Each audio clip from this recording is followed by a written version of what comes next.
everybody, and welcome to season 2, episode 3 of the Best News Ever podcast. My name is Sam O, and with me are my girlfriends and sisters in the faith. Tina Ryan and Camille Cruz are here, and they're so pretty. Hi, ladies. Tell me something. Tell me something I don't know.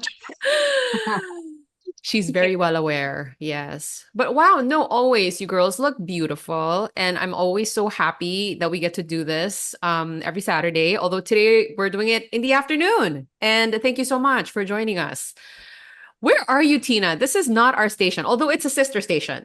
It's a sister station. I'm just one tumbling away from magic. Literal. Literal, kasi magkadikit naman talaga the Uh-uh. station. They're all next to each other. So I had to use the booth here because we're having a big Junior Jock auditions for Magic. Mm-hmm. And so Yes. dito kami yung simulation naman namin dito. Para talagang feel Uh-huh. nila na ano Yeah. sila, Junior Jock for a day.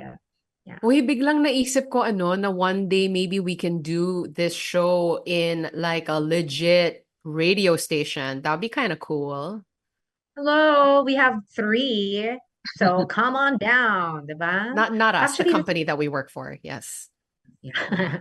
So sis Camille, pwede tayo sa Magic and then Hindi dito pa ako tayo sa Play. nakapunta sa any radio station. So if ever, please, please. Oh my gosh. Absolutely anytime. Dito sa Uh-uh. sa ninth floor ng Paragon, we have 5 stations, including 1 a.m. Oo, magkadikit-dikit lahat yung mga stations dyan, Sis Camille. But yes, please come visit us anytime. How are you? Is it me? Or Yes, Sis me? Camille. Yeah. Okay. Kala, I'm good. Kasama ko si Aunt ngayon. Kilala niyo si Aunt? Who's aunt? Si Aunt Saiti. Because I think that's the topic for today. For 3 weeks Are you na. anxious Yes. now?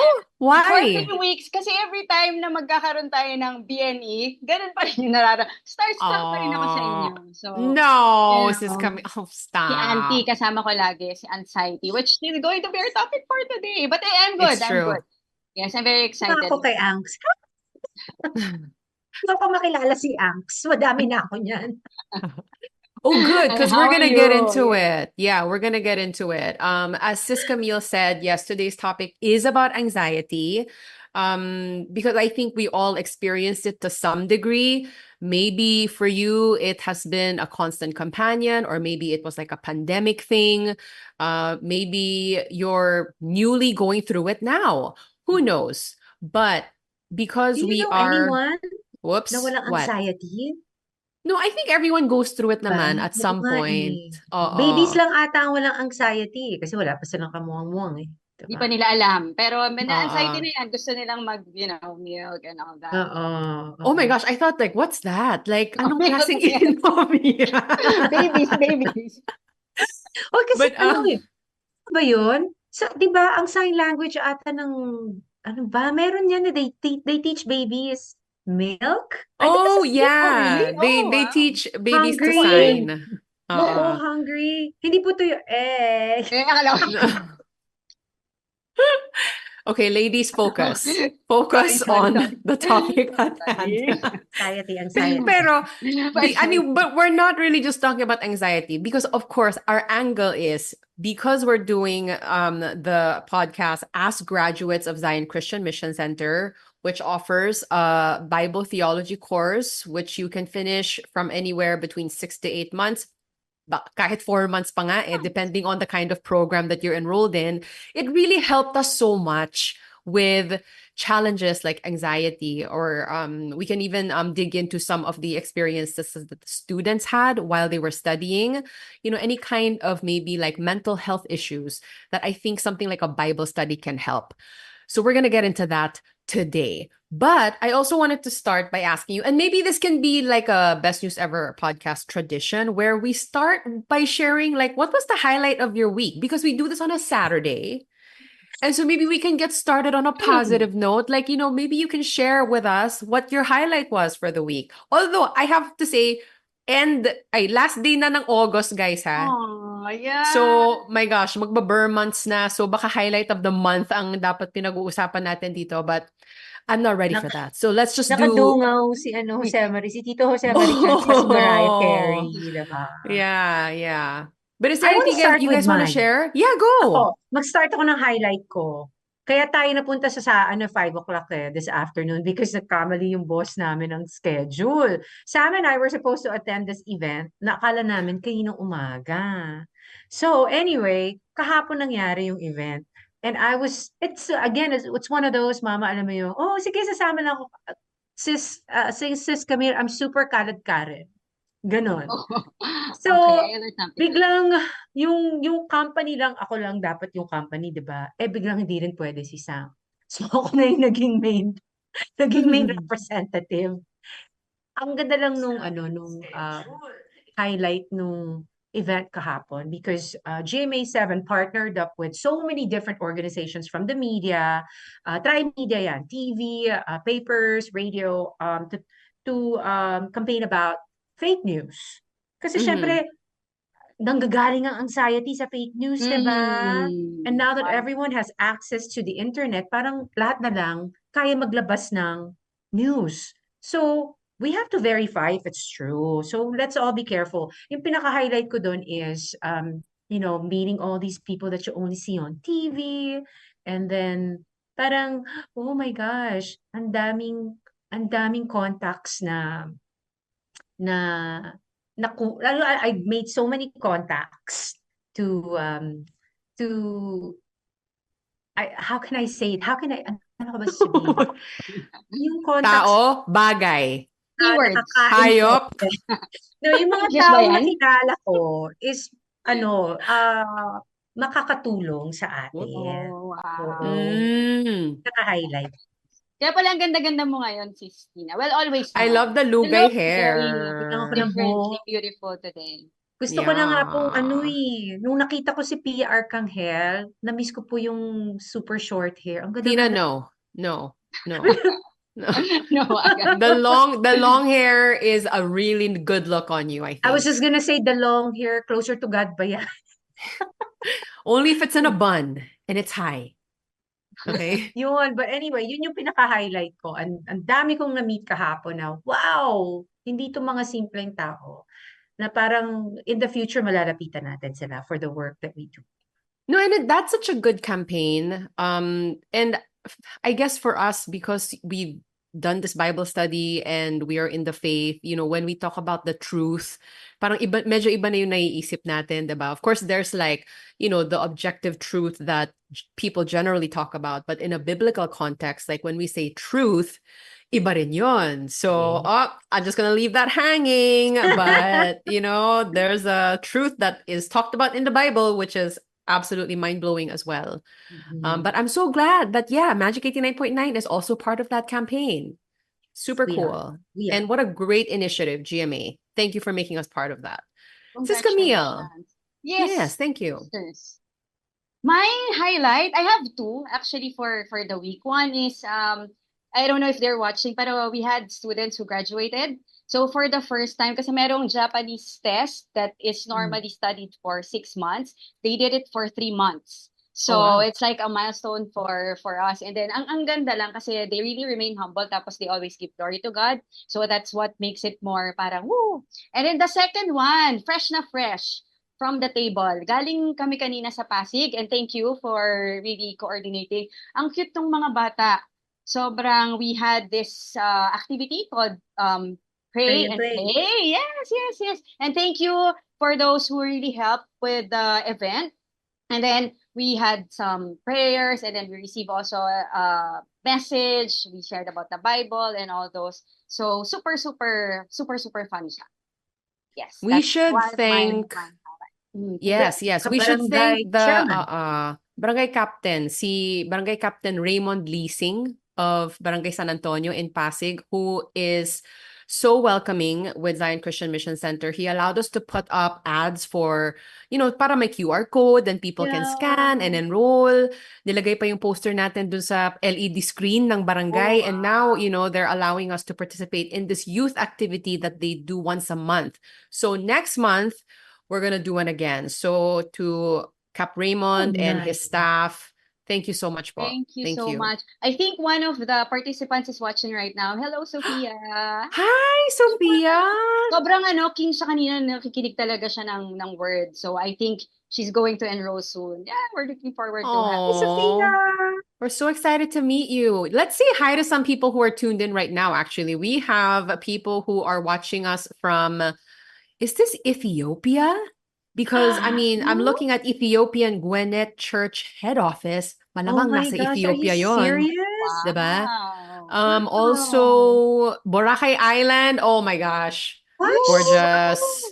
Taiwan.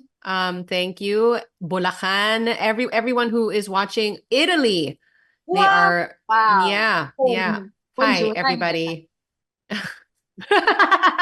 She Buongiorno. teaches Japanese, not Italian. Buongiorno. Okay, don't judge her. Okay. Ano My nga ba mag-hi sa highlight. Japanese Hi, ulit? Ultraman. Konnichiwa, konnichiwa. Konnichiwa. Oh. Konnichiwa. Hello, Ona. Hi, Ultraman. She's back. Hi, mean- hi. Ay, malayo-layo to. From Bulacan. Can I share my highlight? My highlight was I went to class. I went to a class last night.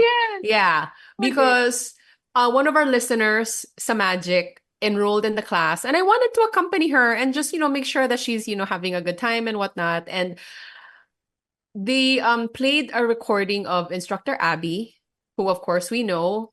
And you know what? She's such a great instructor. And I was just sitting there like, and this is a basic lesson. This was literally like basic introductory lesson number 2, which is basics of the Bible, part 1. And but this is like a fundamental lesson that will really, parang pave the way for everything that's about to come to you in this class. And I was just sitting there like, wow, it's a basic lesson. It's about what kind of book the Bible is. And it's Instructor Abby, who is the head of theology.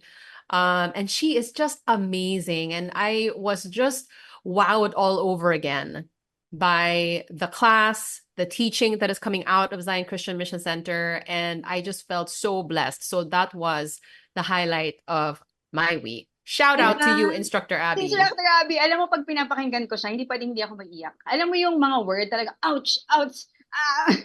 Yeah, Ang so galing niya. can we possibly, have her here one day?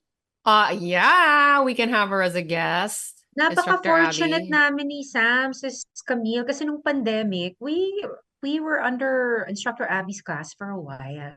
So we are very, very blessed to have her teach us.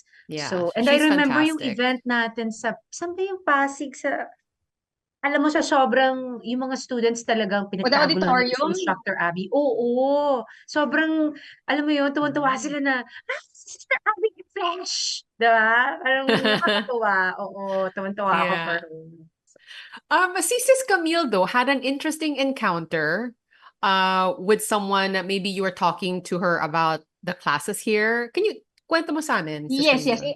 Yeah, that was also one of these days this week. And then we were just sharing about the Bible study. And then I think she saw the flyer somewhere. And then ang feedback niya was, it looks intense. The Bible study. Because kung makikita natin siya in the face value, it's like 8 months theology course. Parang kung hindi naman ako magpa-pastor, then why will I enroll in theology courses, right? Pero if you're going really to just try out, kasi we have the starters, right? We can parang try first, ganyan. And then after that, you could go to the next level and so on. So, yeah. Yeah. I mean, I guess it is, I suppose it can sound intense kasi nga, when you see like, oh, it's an 8-month course, parang ang laking commitment nito. Tapos, may graduation. By the way, yeah, there's one upcoming for the year as well. And I believe we will be graduating 110,000 people this year from all over the world. This is our 4th time for Zion Christian Mission Center to do this. It's amazing. Praise God. Alam niyo girls, pag nakakwento ko sa mga friends ko yung nag-aral ako ng Bible, diba, na 6 to 8 months. Ang una nilang comment, oh, pastora ka na? Layo pa, no? That's sobrang common ng reaction na yan. Oh, diba, pastora ka na? Layo pa. Hindi siya, diba? Who knows? He's 13. But I mean, yeah, like I think when we were studying naman, it didn't feel super intense because I think more than anything, we are just so fascinated with the meanings of, things like the parables and then the mga storylines of the Bible. Now, we never really understood it to be like that, how everything is connected pala. And then when you go to Revelation, syempre, just like the prophecies for our time today, that is what you're going to learn if you enroll in Zion Christian Mission Center. Is at the end of it, when you get to advanced class, you will now learn the book of Revelation, what it all means, and what does that mean for us today as believers. Yung mga ganun. So parang, siguro, I guess it's a misconception nga rin na, Revelation, hardcore, scary, intense yan masyado. But I think that, again, comes from a place of maybe not understanding it. Understanding. Yeah, Yes. yeah. Which is the And invitation naman talaga. Please come and listen. right. And let's just talk about siguro yung courses in the world. For example, there are MBA courses which are for 1 year, right? And people would really spend a lot, like how many millions would they spend in doing all those courses? Pero alam natin they're, temporary. But this kasi, it goes, it's way beyond kung ano yung ino-offer ng any course. It's like the highest teaching, diba? Kaya 8 months. Alam niyo sisters, may mga umuulit actually. Na after 8 I months, did. bumabalik, right? Oo naman. Yes. Diba? I Plano think ko I- mag-third eh. Oh. And O, many di pastor. people do this, seriously. Kasi nga, after the first pass at it, parang after na medyo, okay, I think gets ko na. And from that place na parang feeling mo medyo gets mo na, medyo ibang experience din yung balikan mo ulit. And I mean, it never ends, really. But you're right, Sis Camille. I love the point that you brought up na we do far more intense things for very worldly pursuits. This is something that's going to help us decide on our eternity. It's worth the investment. And it's And not it's even free. money we're talking about. I Yeah, know. it's free. So Infinity we and invite beyond you. na to, guys. Oo, And infinity and beyond. beyond. Diba? Yeah. And then, tsaka, I Oo. think I've mentioned a few times to Sam, na I think the Bible is something that I'm never gonna be, ano ba yun, parang tired of studying it all the time. Kasi laging kala mo, naintindihan mo na, pero pag binalikan mo, nga no, meron Iba ka pa eh, rin no? Meron eh. pa. Bakit Oo. hindi ko ito nakuha nung first time? Totoo. Okay, so while we're in the topic of the classes, yes, why don't we flash the different options that are available to anyone who is interested in the Zion Christian Mission Center courses, because we cater to many different people, beginning with the non-pastors theology course. So that would be people like you and me, regular believers who just want a deeper knowledge of the Bible so that we can be guided by God's word, which is how it should be, as we have come to learn. So we have all the details, the QR codes that you can scan over there under Tina. We have a phone number and email that you can use to get in touch with us as well, which I believe is in the comment section. And then, yes, if you're a pastor, we understand that there is a special need for pastors and the kind of word that they need to preach, diba? Ibang level din yung course na ganyan. So we have a pastor's theology course. And then the next one that we'd like to offer is the Uplifting Minds Theology course. So this is for 13 to 17-year-olds, right? So if you're a minor and you'd like to look into the Bible, and we do this in a more engaging manner, of course, you can do that by participating in different kinds of activities with people who are around your age, like-minded kids coming together to study the Bible. What a wonderful thing. So that's for you. And Goodness. then we have SPS or self-paced study, because it's true. If you do enroll in a regular class, there is a schedule that you do have to commit to, again, which we find is absolutely worth it. But kung hindi talaga kaya, like there's no way, for whatever reason, we can still make this possible. You can enroll in the SPS program. You would log into a portal and all of the material is there. So you can watch it with a schedule that works for you. And the good thing about this is you can actually finish this in 4 months if you are religious about it. Dedication, diba? If you're dedicated to doing the SPS within 4 months, yeah, tapos mo na. And then we have international theology course that we offer to people who are in different parts of the world. And this is an English class that is offered. as well. So yeah, there's really something for everyone, and we invite you to please check it out. I Okay. love how we have And so many also, options. Yeah. yes, and if I could just mention, both are available online and then on-site, which in 30 minutes, I believe meron sa Pasig. We're gonna have the Oh, Revealed Word seminar in Pasig later on in Rogen. So please come. Kung gusto nating nice. marinig lang, what is this about? How is the word being taught? Ano yung mga meron who are going to be my classmates? They could just come in Rogen at 6 p.m. All right. Naku, girls, Great. dadalhin ko kayo dyan sa may Rugin. May masarap na kainan. Excited na ako pagtapos natin ng Yan. workshare. Oo. Then we can eat after. Okay, so let's get to it nga. Okay, topic, anxiety. Have you guys had experiences with anxiety? Or maybe you still do now, I don't know. Dami. Every day, meron akong anxiety. About what? But, see, I think minsan, I think ito na lang, pinakamalaking anxiety ko during the pandemic was obviously everyone, financial. 'Di ba? Kasi parang, Mhm. hello, tumigil yung mundo eh. Tumigil din yung sweldo. 'Di ba? Yun yung una And ko naging anxiety eh. Just I guess not being sure. The future was so bleak. Mga ganun na ganun. But true, yeah. that all changed, man. I'll tell you about it later. But ang anxiety ko lately is little things na sabi nga nila parang wag mo nang, si mami mahilig sa ganyan. Basta Diyos mo na yan, hindi mo dapat iniintindihan. Dahil wala naman daw mangyayari kung, ano ba yan, mag-worry pa ako na mag-worry. Alalahanin. Oo, I Mm. think yung just owning a dog again. And, they're not like humans na kayang magsalita kung may masakit, at ganyan. Yun yung naging anxiety ko. Na dapat siguro, Miss Sam and Miss Camille, choice ko yun eh. Kumuha ko ng,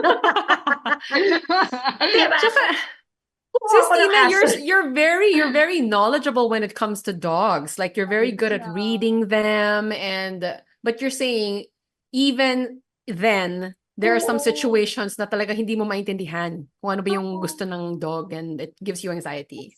And, the other thing that gives me anxiety na talagang ina-avoid ko is traffic. Dahil, Oh, oo, yeah, yeah. traffic. Naku, nakikita na Miss Sam, Sis Camille.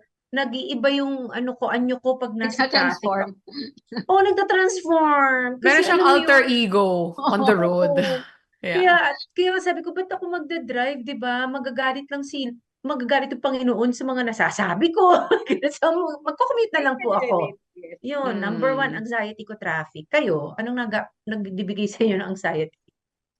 If I can share, it's not, thank you for share. I can relate with the traffic and all that. But siguro yung time na nagkaroon ako ng super major anxiety, ayan na, may background music po ba tayo? Pwedeng mag-record. Joke lang, joke lang. But seriously, nung time na yon hindi ko ma-imagine kung paano ko lalabas dun sa situation.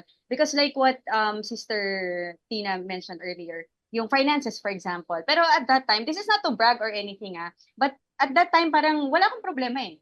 I had things that I wanted. I prayed for because hindi pa ako nag-aaral ng Bible noon. And I was about to graduate yung course na gustong-gusto ko. Because I was in Japan, by the way, when this happened. Tapos, parang, hindi ko maintindihan. Sabi ko, bakit ganun? Hindi ako nakakatulog for 3 weeks.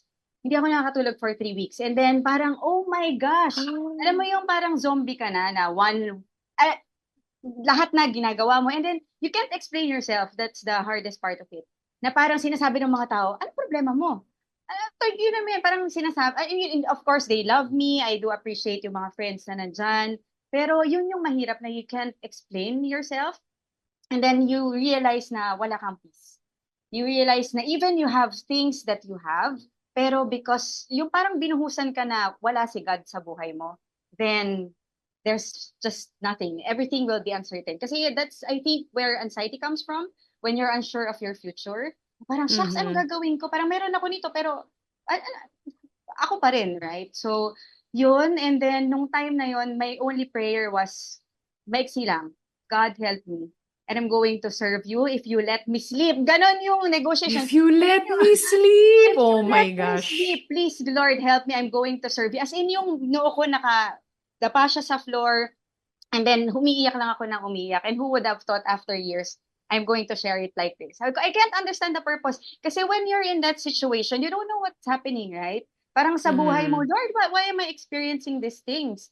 I can't even explain. I have this and I have that, but I don't have peace. I don't have you. And then, there. Tapos, yun na. Yeah, yeah. Bago na ang... Ladies, i-define Mm. muna natin ang anxiety based on Google. Okay. Sige. Diba? Ano sabi ni Google?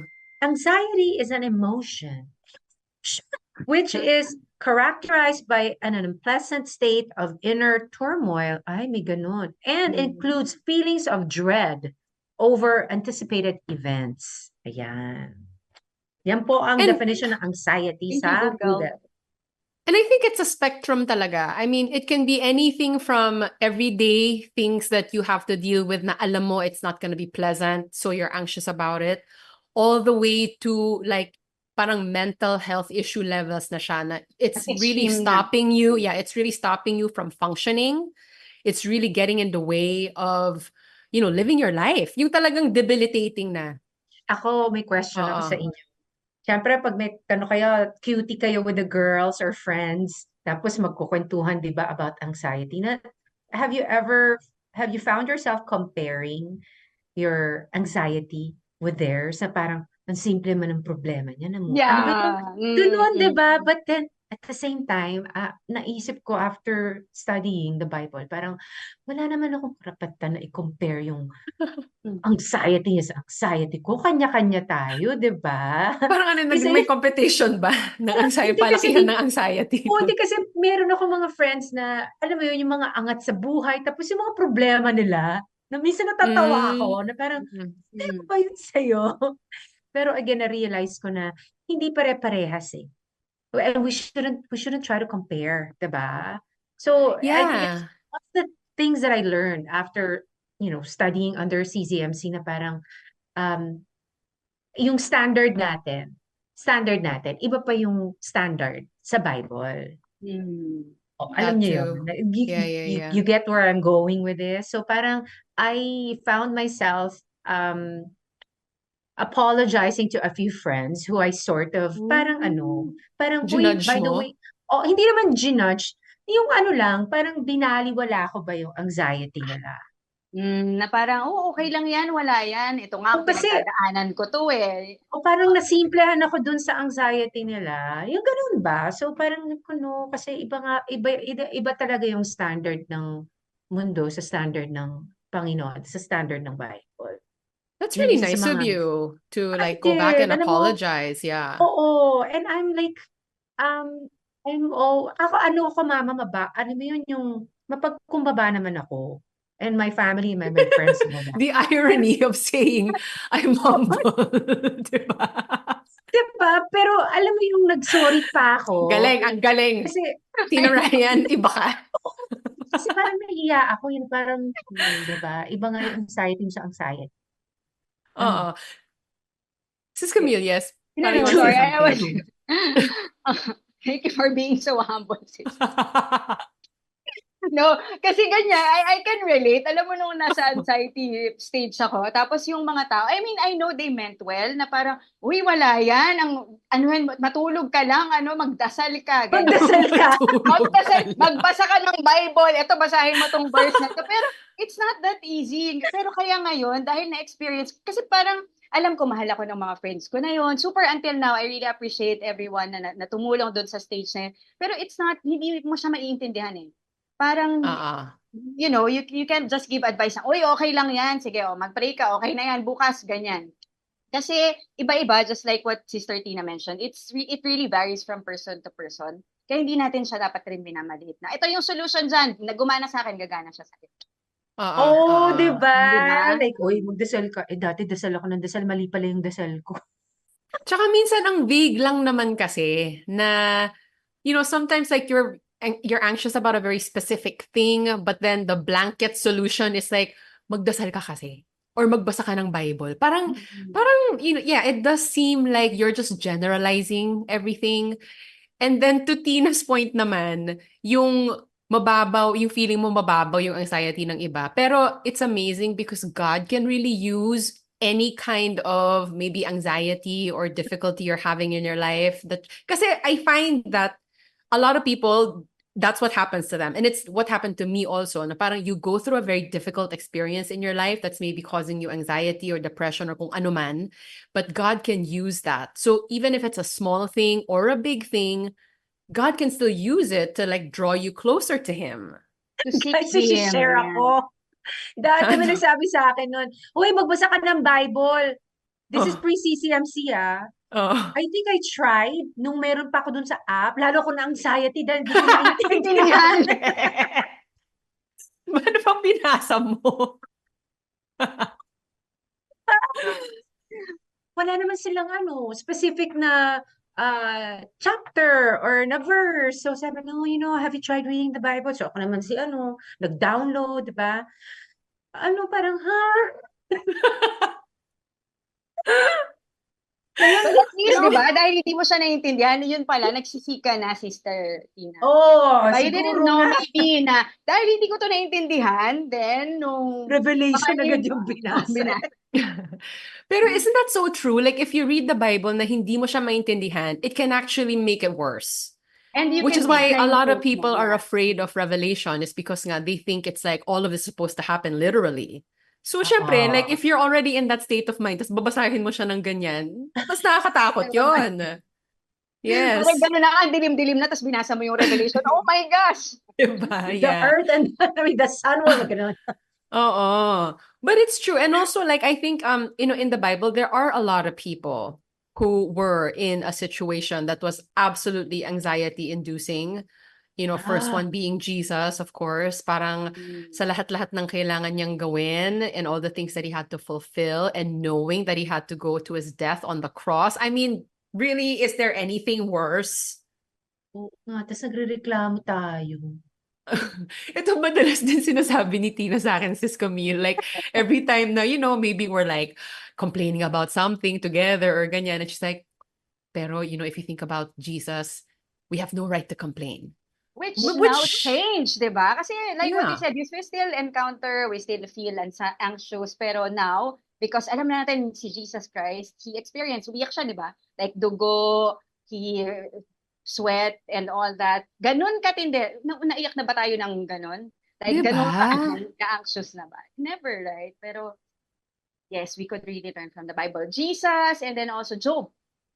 Oo, si Job din. Grabe. Gosh, napakamot ng ulo na ko si Job din. Diba? And he never complained. He never complained. He still praised God. And then He was really something. Yeah. My gosh, siguro nga, yun na lang gagawin ko. Pag kunyari na anxiety ako, isipin ko na lang yung mga pinagdaanan ni Job. Diba? Tsaka yung mga prophets. Kasi diba in the Bible, parang the prophets were people who were given a message to say to the people of God at that time, or they were shown like visions that they didn't understand, but their job was to just write it down kasi hindi naman para sa'yo yan. And then ako nang bahala dyan, but you just have to record it, or you have to go to a people and tell them. And the message was never a positive message. It was always like, guys, galit si God, no? Kasi medyo mali na yung ginagawa nyo and nagkakasala na tayo, so we have to repent. No one is gonna be welcoming of someone like this. Oo, tapos igigisa ka nila sa mantikang kumukulo nung araw. Diba? And so you see stories of like prophets who will receive this instruction and they're just overwhelmed there and they're just gonna sit there for like a week, not knowing what they were gonna do. But they did it. Yeah, one example is nag-obey lang sila, diba? Yes. Obey. Imagine mo kaya, Sis Camille, ko ako yung propetang nalapitan ni Lord nung araw. Magkakamot din kaya ako ng ulo nun. Feeling Diba? ko si Jonah, tatakbo ka si Stina. lalagay ka sa gawin. Right, nagka-anxiety, kaya tumakbo, napunta sa Tina winter. left the group bigla, Bye, guys. No, but I think that's all of us. Oh my gosh. Yeah. Really, there are so many. No? Pero sinulat niya yung mga, he knows that we're going to all go through, hindi lang yung Old Testament, even si Paul in the New Testament, and all of us right now, believers, hindi naman tayo still nasispare dun sa anxiety, but He knows yung stage wherein everything is still not perfect. Na dadaan talaga tayo dito sa mga anxiety until everything fulfills na wala na. Wala na yung Mm. lahat na ngayon. So, Pero ibabato ko sa inyo yung pinakamalaking tanong ngayong araw na to. Kala mo magra-rap, no? How does the Bible give you comfort and strength pag anxious kayong dalawa? Mm. Kayo, I wanna know. Who wants to go first? sige, I can go. Siguro nung before knowing the Bible, na-share ko na to last time, yung bubukas ka lang ng page, hanggang makita mo yung comforting words sa'yo. Mga 5 flip. Magpe-pray ka, Lord, please help me, I'm anxious. Tapos hanggang, ito talaga yung sinasabi. Pero pag hindi, ay hindi ito para sa akin. Before yun, di ba? Parang, ay hindi, wala sa Bible. Nakalimang ulit na ako. Hanap ka ng mga verse sa internet and all those. So, more of parang spontaneous before, random. Pero ngayon, sobrang iba na. Parang because you know God, you know what He can do, and He's there really with you. Yun yung parang, because anxiety comes from when we don't see things. Pero ngayon, because faith is something that even if you don't see, it's there. It has to be there. Yun yung nag-iba. Na parang kilala na natin, mas kilala na natin si God. Of course, still in the process, di ba? Kaya andyan pa rin naman yung anxiety and all that. How about si Sister Sam? Yeah, I agree. I think when you learn about God through the Bible, you learn about his character. Ano bang klaseng God siya? I think Tina is stuck. Buti na lang maganda si Tina when dun sa expression niya. Yeah, think My like movie, guys. Am I back? yes, you're back. Am Welcome I back. back? Yeah. Kamusta naman yung mukha ko? Na-anxiety ako. Baka mamaya nakanganga na naman ako. Hindi. Oo, kaya nga sabi ko nga maganda ka nung Maganda na-stuck ka. ka. Oo, so okay Okay, lang. you were saying si Sam, Yes. anong, I think when you learn about God in the Bible, meaning you learn about his character, what kind of God he is, I think one of the most mind-blowing things that I learned early on about God was that yung mga problema natin, yung mga challenges sa buhay, hindi galing kay God yun. 'Di ba parang 'di ba parang prior to studying the Bible, we always thought na why is God doing this to me? What is the meaning said he of blamed this? God? Like, yeah, like we blame God for all of All the it. time. Mm. But we learn through the Bible that no, God is a good God. He's a good father. Why would a good father desire you to go through all the suffering in this world? Hindi nga sa kanya galing yun. So that's one. Mm. So that kind of shifted things for me. Like, okay, there is obviously an enemy that's working in the world. I need to now discern. And then I think having finished the entire course in Zion Christian Mission Center, because we learn now kung ano ba yung plan ni God, diba? Mm. That's where like Revelation is about. How is this all gonna end? What is the master plan? Like, what is it? And when you learn that, you realize that, of course, because he's a good God, it's a hopeful thing that he finishes this plan. And because you know how it's going to end, it gives you a lot of strength to overcome the little challenges. They're still there. And later on, we can read a comment about someone who actually studied and said, like, actually, when you start studying, parang mas dumadating pa yung mga Dami. challenges. Mm. But because you are now learning, like, okay, hindi pala ito yung totoong plano. This is not the permanent state. And you know what it is, that gives you a lot of hope and comfort and strength. Yeah, like whenever you remind me na, okay, hindi nga cheap ang salvation, we have to work for it, ganyan. And I think what I hold dear to my heart or close to my heart is yung lagi sinasabi ni Sister Sam na yung price natin sa huli, makakasama natin siya. Lahat ng pinaghirapan natin, lahat ng nag-cause ng anxiety, makakalimutan natin yun. Diba? Yeah, and I I mean, think this that's is all my just stuff.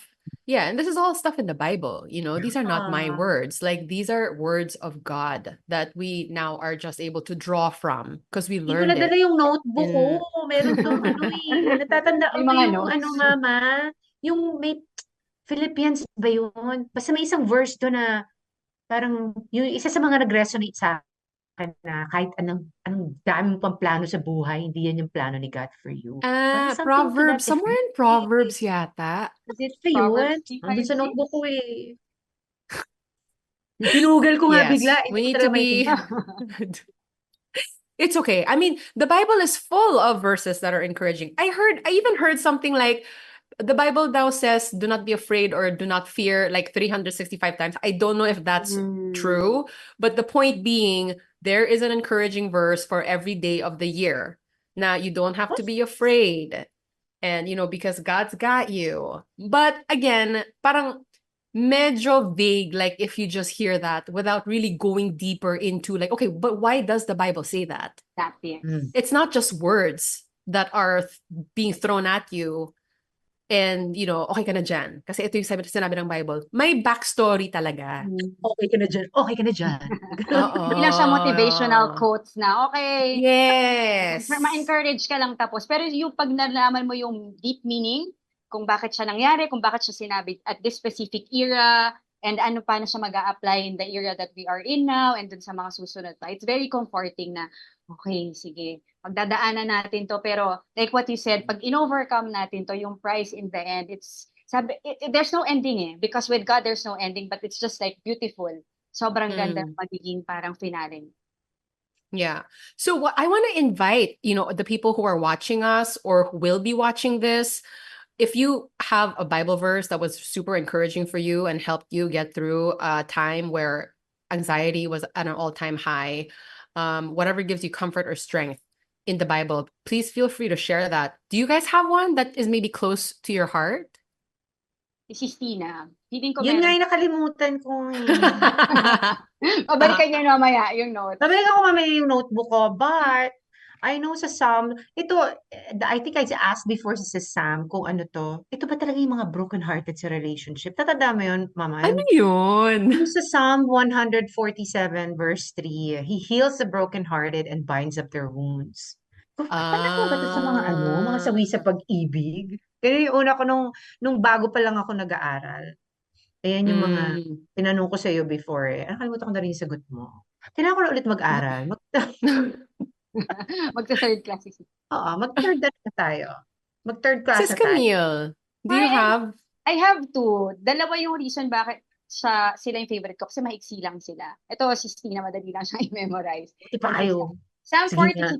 46:10. Be still and know that you are God.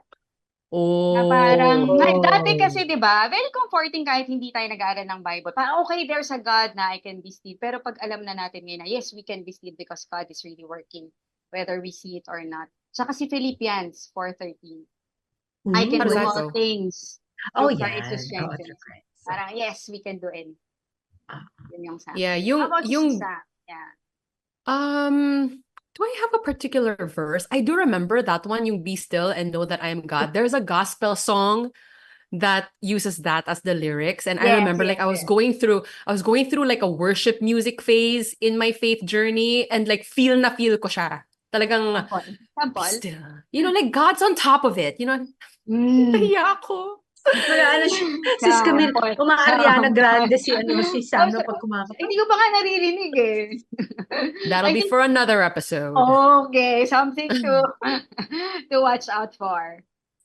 I think this would be a good time to go to our comments. So before we actually do the live stream, we will tease the topic on the Zion Christian Mission Center Facebook page because we want your input as well. And there are some really wonderful comments that came up. So let's share a few of them.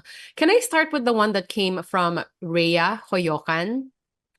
Her comment reads, after the Bible was open to me, challenges and situations arose. I used to believe that becoming closer to God would make my life easier, but it's the reverse. Ito yung sinasabi natin, na parang once you start having like a curiosity for God's word and you want to draw closer and you want to go deeper, syempre meron ding hindi natutuwa, no, that this is happening. And all kinds of interferences will be thrown your way.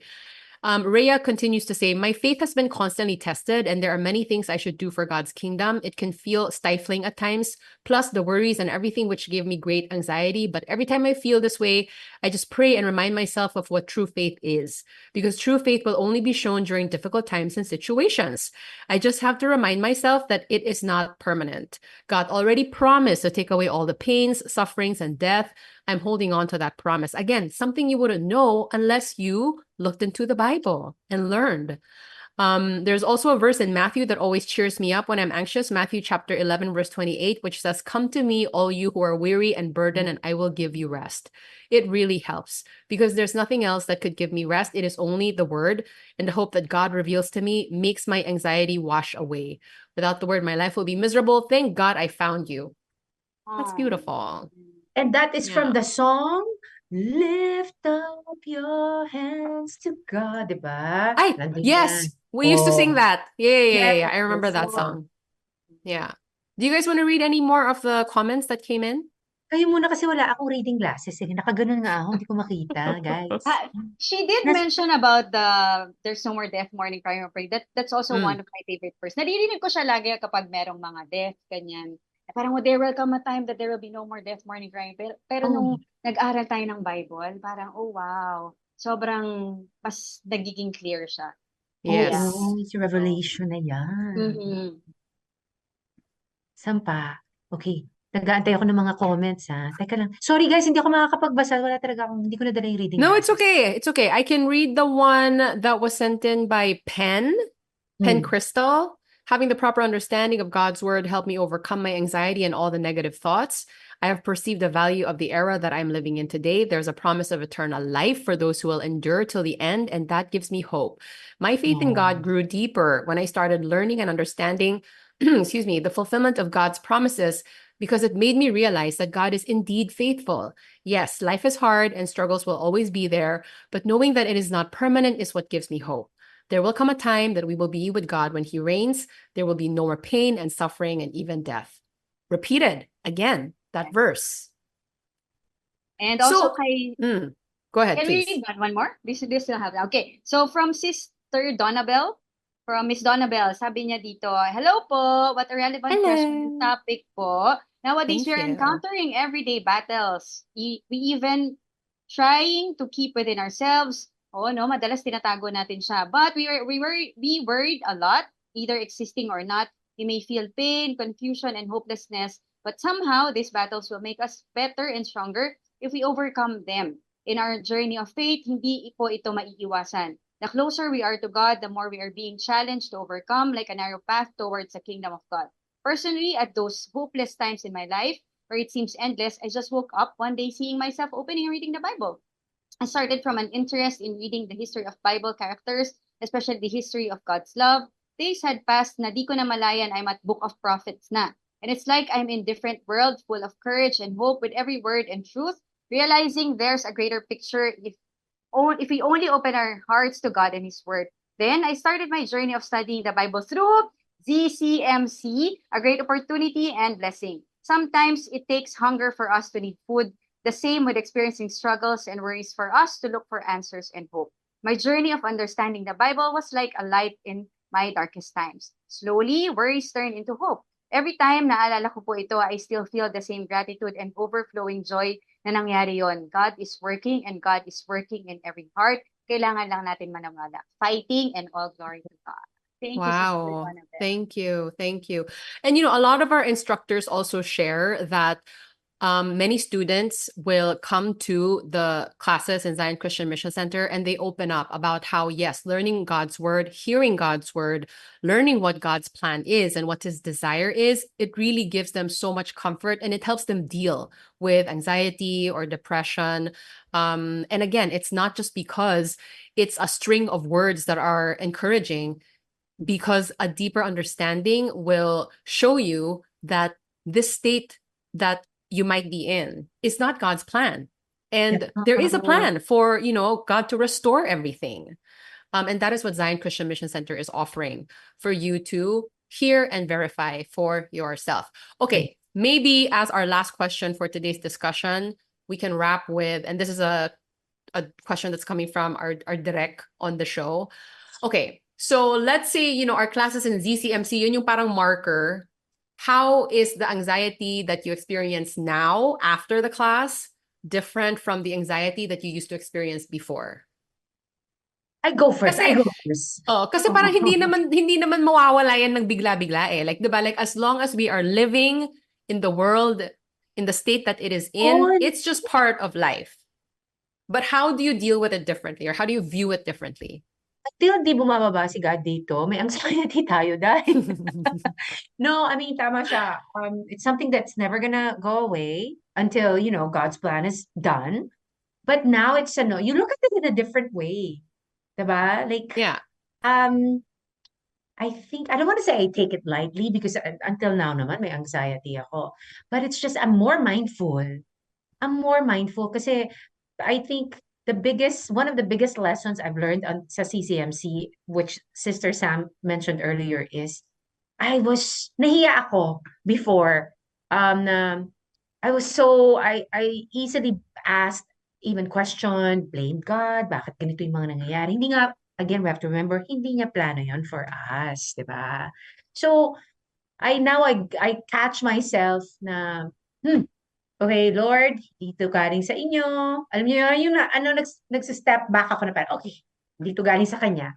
So, to Yeah. remind myself, hindi tayo, God is a loving God. Hindi niya tayo para pahirapan. Yun yung una kong nare-realize now after graduating Mm. from CZMC, di ba? Yes, we all Um, did. I'm very, very mindful now. Na na to always reassure myself na things will get better, things will be better, hindi yan ibibigay ni Lord, hindi yan galing kay Lord. And then I just surround myself with friends like Sam and friends from church. Ang saya. And Sis Mas Camille, madali. yeah. Diba Super po? helps, Mas of course. madali. Oo. Surround yourself with Yeah. people na, sasabayan ka. Ay, Mm-mm. that's true. That's true. Yes. And for me then, I could relate kay Sister Tina. I think yung pagkakaroon ng mga friends and accountability na sasamahan ka in those stages. Kasi dati parang nahihiya kang magsabi, parang hindi nyo to maiintindihan. Pero because now that we understand the Bible more and that we're still in the process of being changed, ganyan. But siguro isa rin sa mga nag-iba is nakita ko sa sarili ko how arrogant I was kasi kaya ang dami kong anxiety before. But I want to control this, I want this, I want that. Pero hindi ko naman siya nakikita. And then the future is very parang uncertain, pero gusto ko ako yung magko-control kaya ang daming anxiety. And now, parang ngayon, okay God, I can't control myself. I'm nothing. Parang wala ako. I'm nothing without you, so please take control.